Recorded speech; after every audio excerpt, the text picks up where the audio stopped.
Today, we're starting out with the machete because we're getting into the realities, and we're going to cut through all the stuff, all the theory, all the bureaucracy, and we're going to get down to the core of change, the nitty-gritty, the heart of change, of empowering the poor. Haiti is one of the poorest countries on the planet.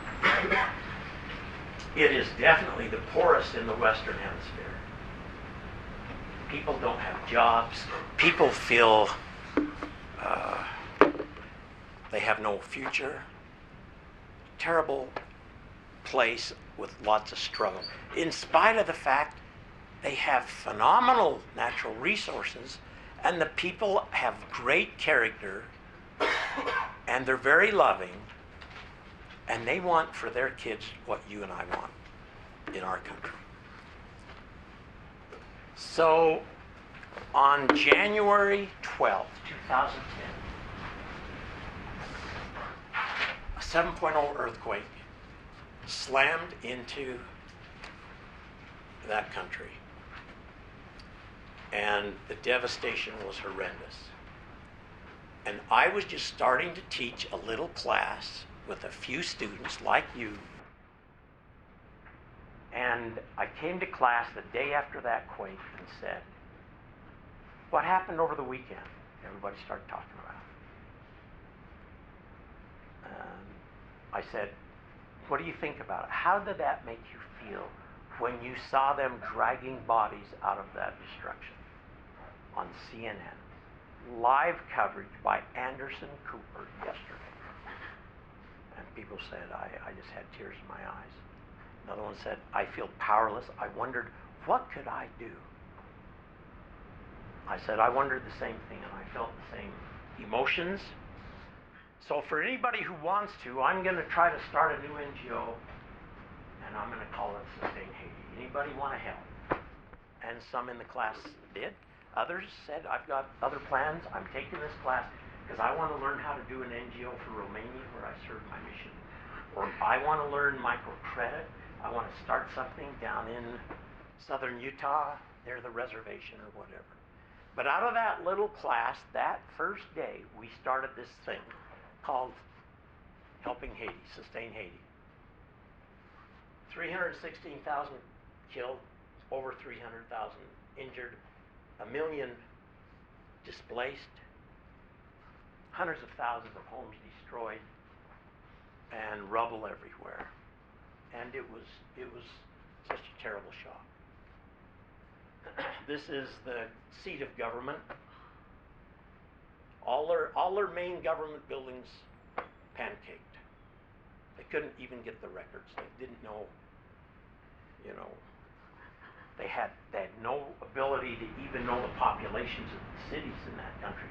They didn't know who was employed or who wasn't. They didn't have numbers for the Red Cross or whatever. It was just scenes of destruction everywhere. And so in that little group, we said, let's start this thing called Sustain Haiti. And let's get a little vision of a society when Haiti finally could have decent health, education, and some kind of economic security.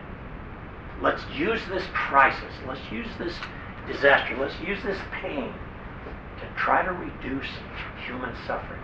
To me, my question to the class was this: we're a big, wonderful Mormon university, a Brigham Young University. We got all these skills. We got all these people who speak other languages. We've got everybody who's done missions around the globe, preaching on the one hand and doing community service on the other, advising families, helping kids. Can we do anything while we're here at school? Does BYU have any potential skills or resources that could be offered to help these poor victims in Haiti? And so we launched this little organization, Sustain Haiti.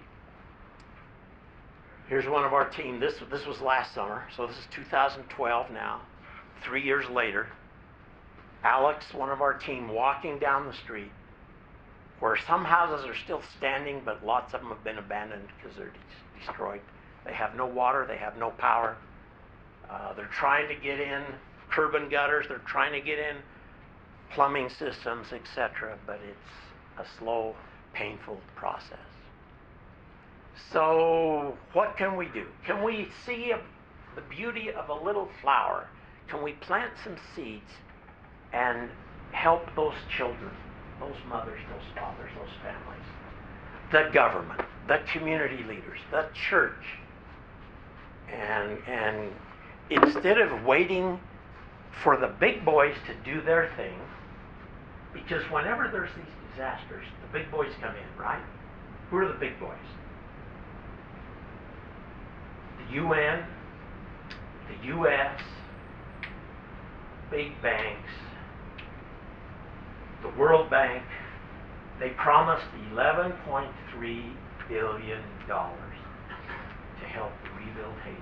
So far, 3.5 years later, $1 billion has actually been given. Nada, almost nada. It still looks like it was bombed. It still looks like Japan after World War II.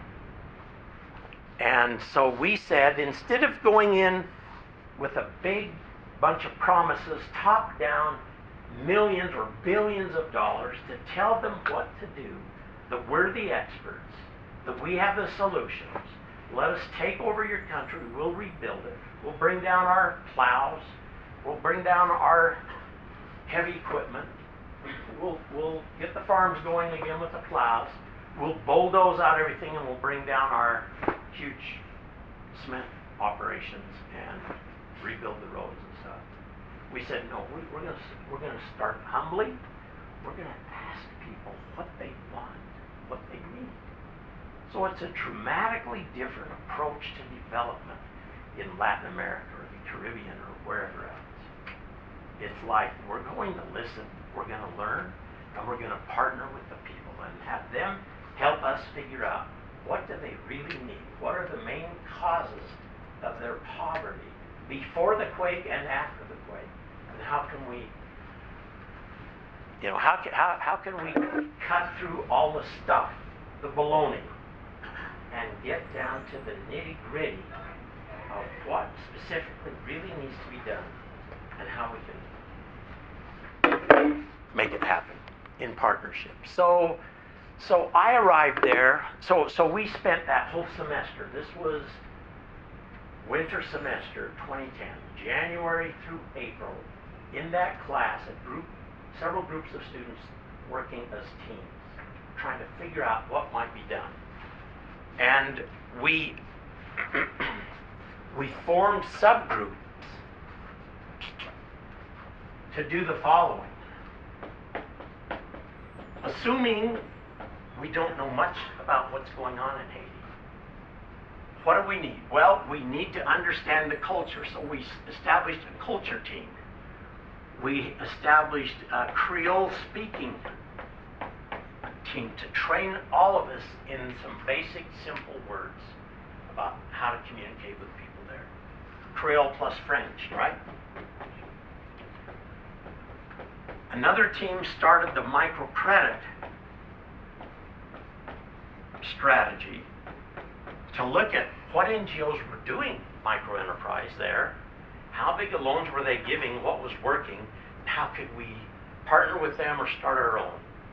Assuming the formal economy is completely devastated, which is true, how can we start a little simple economy percolating up from below? Taking not a bird's eye view from above, where you're way up above the world and you're looking down with all your majesty and your big picture. We said, let's take a worm's eye view from below. In the trenches, where are the stenches, where we can still smell bodies rotting under those cement pillars. And we know they're never going to be dug out properly. They're going to be paved over at some point. What can we do with the kids that are barefoot in the ditches and where the water, the pollution, and the toxic substances from that start with the rainstorms and then flow into the gutters and the grounds where the tents and tarps of the refugee camps exist, where the Mormon church and the Catholic church and the UN donated huge tents to protect the people from the storms. What can we do? Well, we're gonna help create jobs. What kind of nutrition is needed?